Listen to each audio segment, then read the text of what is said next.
మాది RK Nagar Kadapa sir. మా ఇంటి ఆయనకు పింఛని నెల నెల వాలంటీర్లు తెచ్చిస్తున్నారు. ఆయన పోలేడు. సచివాలయానికి రాండి, చంద్రబాబు నాయుడు వచ్చి వాలంటీర్లను తీసేస్తాము, మీరు సచివాలయానికి పోండి అంటే ముస్లిం ముత్క పోలేరు సార్. చాలా దూరం ఈ ఎండలకు. అసలు మా ఇంటి ఆయన ఇంట్లోంచి బయటకే పోలేడు. 6 గంటలకే మాకు వాకిలి కొట్టి మేము పండుకొనే తెచ్చి ఇస్తున్నారు వాలంటీర్లు. ఇప్పుడు వాళ్ళని తీసేసి సస్పెండ్ చేస్తాము, మీరు యాడికన్నా తెచ్చుకోండి, మేము వాలంటీర్లను తీసేస్తామంటే అదేం న్యాయం కాదు సార్. మీరు అట్లా చేయకూడదు. వాలంటీర్లు ఏం తప్పు చేసినారు సార్? వాళ్ళు నెల నెల మాకు పింఛన్ తెచ్చిస్తున్నారు. వాళ్ళు ఇంతవరకు మేము 1 రూపాయి కూడా ఇచ్చిందిలే వాళ్ళకు. వాళ్ళు మాకు బాగా చేస్తున్నారు. వాళ్ళని తీసేసి వాలంటీర్లు వద్దు, మీరు సచివాలయానికి పోండి అంటే మేము సచివాలయానికి పొద్దు పోతాం, వాళ్ళు కాదంటారు. మళ్ళా మరుసనాడు రమ్మంటారు. అట్లా ఎన్నిసార్లు పోవాలి సార్? ఎంత జనం ఉంటారు? ఎంతమంది కానీ ఇస్తారు సార్ వాలంటీర్లు?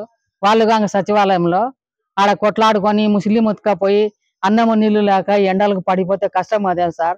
అట్లా చేయడం చంద్రబాబు నాయుడు తప్పు కదా. అది లేకుండా వాలంటీర్లే వచ్చి మాకు పింఛన్ ఇచ్చేట్టుగా ఏర్పాటు చేయండి సార్. అది బాగుంటది. అదే పేదవాళ్ళ కడుపు కొట్టావు చంద్రబాబు నాయుడు. నువ్వు కావాలంటే వాళ్ళని కూడా పెట్టుకో, వాలంటీర్లను కూడా. నువ్వు వచ్చి నేను వాలంటీర్లను తీసేస్తా అని అందరినీ బీద వాళ్ళ నోరు కొట్టకూడదు. నువ్వు కావాలంటే ఓట్లు అడిగి వేయించుకో. నీ అభిమానం ఉంటే నీకు వేస్తారు, ఎవరు అభిమానం ఉంటే వాళ్ళకి వేస్తారు. ఇది చేయడం చాలా తప్పు సార్. చంద్రబాబు నాయుడు క్షమించి మాకు అందరికీ మేలు చేసి వాలంటీర్లను వచ్చి మా ఇళ్ళ కాడ ఇచ్చేట్టుగా చూడండి. ఎలా ఉంది జగన్మోహన్ రెడ్డి గారి ప్రభుత్వం? జగన్మోహన్ రెడ్డి గారి ప్రభుత్వం చాలా ఫాస్ట్ గా ఉంది, బాగా ఉంది, చాలా సూపర్ గా ఉంది. అన్ని ఏది కావాలన్నా గానీ మనకి మంచిగా ఫిక్స్ చేస్తున్నాడు జగన్మోహన్ రెడ్డి. మరి రెడ్డిగా అది చంద్రబాబు నాయుడు, పవన్ కళ్యాణ్ ఏమీ ఇవ్వలేదు. మేము ఓడిస్తాం జగన్ అంటున్నారు. ఎవరు ఓడిచి వాళ్ళ తరం కాదు, వాళ్ళ తరం ఏం కాదు. అది ఇది మన తరం. జగన్ అన్న మన ఫిక్స్, మన తమ్ముడు. జగన్ అన్న మనకు రావాలి, అప్పుడు మన చెయ్యి పై అవ్వాలి. అది ఎవరు కోటేస్తావు ఇప్పుడు రానున్న ఎలక్షన్ లో? నేను జగన్ అన్నకి వేస్తాను. జగన్ అన్నదే నా మనవడికి వేస్తాను. జగన్ కి అబ్బా నా మనవడికి వేస్తాను. నేను జగన్ కి వేస్తాను, నా మనవడికి. అది మరి చంద్రబాబు నాయుడు వస్తే నేను ఎవ్వను వాళ్ళకి ఇయ్యను, వాళ్ళ ముఖం నేను చూడను. నాది పాలకలని వచ్చినా కానీ నాకు లెక్కలేదు, జగన్ వచ్చినా కానీ నాకు లెక్కలేదు. జగన్ అంటే నాకు చాలా ప్రామిస్. జగన్ వేస్తాను. Okay, thank you. చంద్రబాబు గుర్తు ఏంటన్నా? జగన్ అన్న గుర్తు. ఓకే.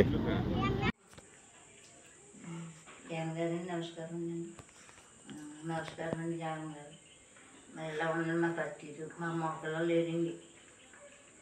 మా సాయం 4 సంవత్సరాల మంత్రి మీద ఉన్నాడండి. ఇంటి కట్టుకొని చెప్తున్నాడండి వాలంటరీ. మరి ఎక్కడికో రావాలంటే రాలేమండి. మరి మీద అయ్యండి. ఆ వాలంటరీ పట్టుకొచ్చి ఎక్కడున్నారండి? లెక్కకి లేదండి. మనిషి 4 సంవత్సరాలు మంచం మీద ఉన్నారండి. మరి ఎక్కడికో అంటే మరి మా వల్ల అవుదండి. మీద అయ్యండి.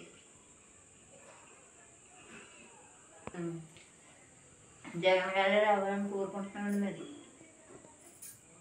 పిల్లాడికి కాళ్ళు లేవు. మా ఆయన 90 ఏళ్ళు, ఆయన గుమ్మంలోకి వచ్చి పెన్షన్ ఇస్తున్నారు. ఇప్పుడు మళ్ళీ మేము నానాగ చాట్లు పడి అక్కడికి వెళ్ళి ఇక్కడికి వెళ్ళి వెళ్ళలేము. చాలా కష్టపడాలి.